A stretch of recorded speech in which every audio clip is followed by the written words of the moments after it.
आप समर्थन देख पा रहे होंगे कि जो मेरा परिवार है, मैं जहाँ भी जा रही हूँ बादशाहपुर के किसी भी क्षेत्र में, मेरा परिवार मेरे पीछे खड़ा है और ये समर्थन ही है जो आप देख पा रहे हैं। मैम, कांग्रेस आरोप लगा रहा है कि राकेश दौलताबाद ने 5 साल में कुछ काम नहीं किए हैं, तो क्या कहना चाहेंगे? मैंने पहले भी बताया था, कांग्रेस लगा रहा है या बीजेपी लगा रहा है, 5 साल में जो कार्य नहीं हुए थे वो हमने 2.5 साल में करे, क्योंकि 2 साल कोरोना था और फिर 2.5 साल में काम हुए थे, जिसमें 5600 एकड़ का मामला ले लो जो प्रोसेस पे था, लेकिन अभी आचार संहिता की वजह से रुका हुआ है, लेकिन वो जैसे ही ख़त्म होती है वो पूरा होगा। और कॉलोनियाँ पास कराने का ले लो, और एक राकेश जी ने उठाया था होम बायर के लिए 1 लाख जो हमने डाटा निकलवाया था 2019 का, जिसमें होम बायर्स को अपने उसमें फ्लैट्स में कुछ ना कुछ प्रॉब्लम्स थी, तो वो भी मुद्दा राकेश जी ने उठाया था, और RWA का मुद्दा भी राकेश जी ने उठाया था। तो बहुत सारे कार्य हैं जो राकेश जी ने उठाए और आगे भी हम करते रहेंगे। भाजपा प्रत्याशी राव नरवीर को आपने खुला चैलेंज दिया है डिबेट के लिए, तो क्या लग रहा है क्यों नहीं दे पा रहे हो आपके साथ डिबेट, और क्यों एक्सेप्ट नहीं कर पा रहे आपका चैलेंज? क्योंकि उन्होंने 5 साल में वो कार्य नहीं कराए जितने हमने 2.5 साल में कराए थे, तो क्या हमारे कार्य की वजह से वो हमारा चैलेंज एक्सेप्ट नहीं कर पाए। राकेश जी के टाइम में जो कार्य रह गए अधूरे, ऐसे कौन से कार्य इतने जरूरी थे जो अभी होने बाकी हैं? जैसे कि वाटर लॉगिंग लगा लो और गार्बेज का लगा लो, ये सबसे बड़ी दिक्कत है, और ये ठीक हो जाती है तो हमारी सड़क टूटने की जो प्रॉब्लम है, खड्डे हो जाते हैं, सड़क टूट जाती है, ट्रैफिक जाम हो जाता है, ये सारी प्रॉब्लम्स खुद ही खत्म हो जाएंगी। आपको मौका दिया तो उस मुद्दों का जल्दी पूरा कर पाएंगे? हाँ जी। 23 साल से यहाँ रह रहा हूँ मैं, और जो पिछले मंत्री थे, मैं नाम लेने में कोई गुरेज नहीं है मुझे, राव नरवीर, वो इसी सभा में अंदर, इस न्यू पालम विहार में सभा हुई थी, उसके अंदर ये बोल के गए थे कि मैं न्यू पालम विहार में कोई काम नहीं करवाऊंगा।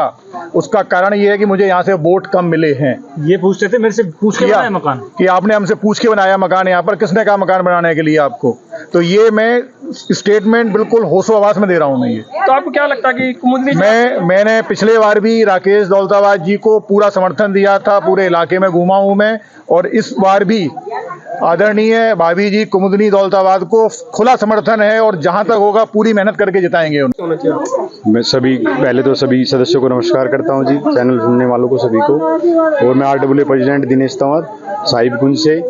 इस बार हम कुमुदनी जी को सपोर्ट कर रहे हैं जी, और हम उनको सपोर्ट उनकी कार्यनीति के कारण कर रहे हैं जी। 2.5 साल में राकेश दौलताबाद जी ने हमारी कॉलोनी साहिबगंज में वो कार्य करवाए हैं जो आज से पहले 30 साल पहले पुरानी कॉलोनी में कभी नहीं हुए थे। किन मुद्दों को मद्देनजर रखते हुए आप उनको चुनना चाहते हैं? कैसे ऐसे मुद्दे? हमारी कॉलोनी के मुद्दे हैं जी, बिजली, सीवर, पानी। कच्ची कॉलोनी थी पहले विधायक जी की कार्यनीति के कारण वो कॉलोनी पास होगी जी।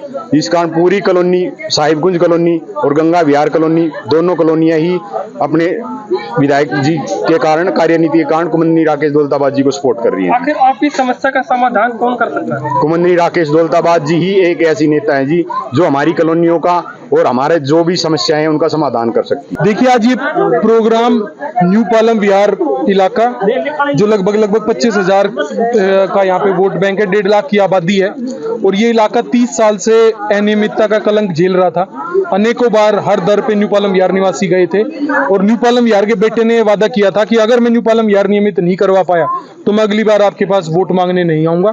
आज न्यू पालम विहार नियमित है, और न्यू पालम विहार आज देख रहे हो आप, अंधेरा होने के बावजूद भी हमारी समस्त मास्टर शक्ति और सारे हमारे बुजुर्ग डटे हुए हैं, और ये सिर्फ वोट डालने का काम नहीं कर रहे, ये अलग अलग इलाकों में जाके कुमुदनी राकेश दौलताबाद के लिए वोट मांगने का काम कर रहे हैं। Continue door to door program चल रहा है, कैसा लोगों का, पब्लिक आपको रिस्पॉन्स मिल रहा है? देखिए, मैं वही बता रहा हूँ कि जो डोर टू डोर प्रोग्राम भी है वो सारे के सारी जो युवा शक्ति है, दौलताबाद गांव के लगभग 200 युवा, न्यू पालम विहार के लगभग 100 युवा अलग अलग अपनी टोलियां बना के, इसी तरीके से जो हमारी महापंचायत के गांव थे, चाहे बसई है, चाहे बजगेड़ा है, चाहे बाऊपुर है, चाहे धर्मपुर है, सारे गांव के युवाओं ने अलग अलग अपनी टोलियां बना के अलग अलग क्षेत्रों में जाके वो वोट की अपील कर रहे हैं, और लोगों का अपार स्नेह भाभी जी को मिल रहा है। जो 27 साल में राकेश भाई साहब ने कार्यनीति स्थापित की है, जो लोगों को जगाया है, संगठित किया है, ये जो पार्टियां हर बार अपने प्रत्याशी बदल के नए चेहरे लेके आती हैं, और पार्टी प्रत्याशी सिर्फ ये कहते हैं कि हमारी सरकार आ रही है इसलिए हमें वोट दे दो, तो जनता अपनी सरकार बनाई जैसे पिछली बार, इसलिए जनता सरकार बनाएगी। आपने भाजपा के एक नेता पर आरोप लगाया है कि उन्होंने यहाँ की जनता को बलगलाने का काम किया है, कौन है वो नेता और किसको? देखिए, पूर्व में हमारे यहाँ से जो मंत्री रहे गए वो कहते हैं कि मैंने जितना काम किया इतना कोई काम नहीं किया। यहाँ के निवासी बार बार उनके पास गए, उनके पास मिलने का समय नहीं होता था और उन्होंने कहा कि जी यहाँ तो कोई कोर्ट केस की दिक्कत है, ये दिक्कत है, वो दिक्कत है। जब आपकी कर्तव्य निष्ठता हो और जब आपकी पावर हो तो उसको आप यूटिलाइज करो, तो आप वो कर सकते हो जो विधायक जी ने करके दिखाया।